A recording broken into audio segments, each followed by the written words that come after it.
Bom, boa tarde a todos, a todas, presidente, vereadores, vereadoras. Então, na verdade, vamos falar rapidamente. Não saiu no Estadão. Inclusive, falei com um amigo nosso em comum que publicou no seu Instagram justamente essa nota. Qual que é o problema? Essa nota que rodou na internet, cara Ernesto, foi modificada a linha fina dela. E na linha fina dela, do Estadão, falava o seguinte: o Ministério diz que a empresa do exterior, que já tem a licença em outros países, não pediu entrada no Brasil. Por isso que o SUS não pode dar a vacina da dengue, porque ainda não tem o registro no Brasil. Então foi modificado. Eu tive uma conversa com um amigo em comum nosso, vereador, e falei para ele, não é isso que está escrito na linha fina. E mandei a matéria, eu vou depois mandar para o senhor. Bom, de todo modo, queria começar a sessão de hoje. A gente vai falar um pouquinho depois, no grande expediente, do nosso pesar pela perda, talvez, de um dos maiores artistas da história do Brasil, que foi justamente Zé Celso Martinez Correia.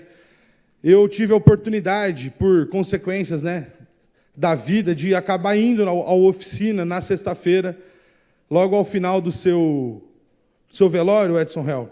Teve uma apresentação que eu já tinha comprado o ingresso, já ia lá assistir a apresentação na oficina, e lá foi dito, vereadora Fabi, uma coisa que eu fiquei muito feliz, que Zé Celso, na verdade, é o grande Exu das artes cênicas. E eu fiquei muito, muito emocionado, e a nossa cidade e o Brasil perdeu, talvez, um dos grandes da história, e hoje a gente vai conversar um pouco mais sobre isso, mas não poderia começar minha fala de hoje falando que a gente sentiu muito, quem gosta de cultura, quem gosta de arte, ficou muito sentido na última quinta-feira pela perda de Zé Celso Martinez Correia. Contar para todo mundo que final de semana foi muito feliz para o nosso mandato, queria mandar um abraço para o Fábio, que é diretor do IFE, e a Gabi, que é presidente do Grêmio do Instituto Federal, que justamente organizaram, com o nosso apoio, a maior festa junina da história do Instituto. Então, um abraço para todo mundo do Instituto Federal, uma grande festa realizada lá, e também para todo o movimento do Sobre Nós, que atende mulheres em situação de vulnerabilidade e faz o combate à pobreza menstrual na zona norte da nossa cidade. Então, a gente também organizou um grande arraiá lá no Laura Molina, então queria mandar um abraço para todas as ativistas do Sobre Nós. Conta uma notícia boa. Clemente, você que sempre escuta as minhas reclamações, finalmente começou a obra do Jardim Paraíso, vai sair do papel a área de lazer, Paulo Landim. Hoje começou, eu estou muito feliz compartilhando com todo mundo.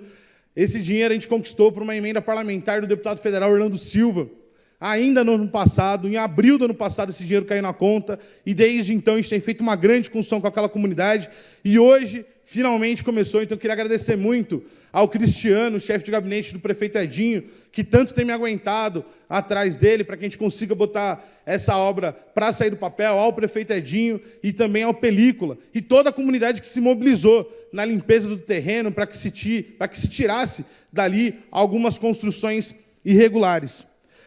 E aí, Paulo Landim, eu queria falar um pouquinho do desgoverno federal e do desgoverno municipal. E a notícia de que o governo federal vai enviar o maior investimento público da história da nossa cidade é para todo mundo ficar feliz. Mais de 140 milhões, vereador Edson Hell.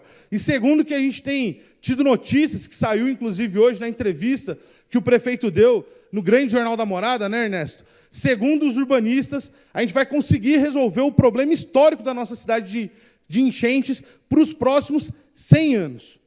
Isso é de uma alegria tremenda. E só é possível porque, primeiro, a gente tem uma gestão que está trabalhando e batalhando para resolver os problemas históricos da nossa cidade, e, por outro lado, porque a gente tem um governo federal que está sensível às causas dos municípios. Que é importante apontar que ontem, inclusive, vereadores e vereadoras, saiu uma notícia dizendo que vai cair e muito a arrecadação dos municípios no Brasil inteiro, em quase 46%. E aí, para compensar, o que a gente precisa? Mais ajuda do governo federal. E aí, quando chega uma notícia dessa, é para a gente comemorar e comemorar muito. Agradecer ao presidente Lula, agradecer ao prefeito Edinho, aos ministros todos envolvidos nessa situação. E também falar que ontem saiu uma notícia fundamental. Depois de 6 anos, o Brasil está registrando a menor taxa de inflação. Isso significa o quê? Que o arroz, o feijão, a batata, o óleo, a cesta básica, o aluguel, a gasolina vai ficar mais barata. Isso é fundamental. Isso quem tá dizendo, inclusive, são os grandes economistas, é o Banco Central que está apontando que o Brasil tem gerado emprego e a gente já sente isso no bolso, lá no consumo final. Então, isso é absolutamente importante. E, por fim, eu não poderia deixar de falar e repudiar a fala do deputado federal Eduardo Bananinha, que comparou professores a traficantes, e eu vou só abrir aspas. Ele disse o seguinte: não tem diferença de um professor doutrinador para um traficante que tenta sequestrar e levar os nossos filhos para o mundo do crime. Talvez o professor doutrinador seja até pior. Então, no momento que a gente debate a implantação do piso nacional do magistério, quando a gente volta a falar que o Fundeb não pode mais ficar dentro do teto de gastos, quando a gente volta a pensar e imaginar numa grande reforma universitária, em zerar a fila das universidades para que a juventude brasileira possa pintar de povo as universidades federais desse país afora.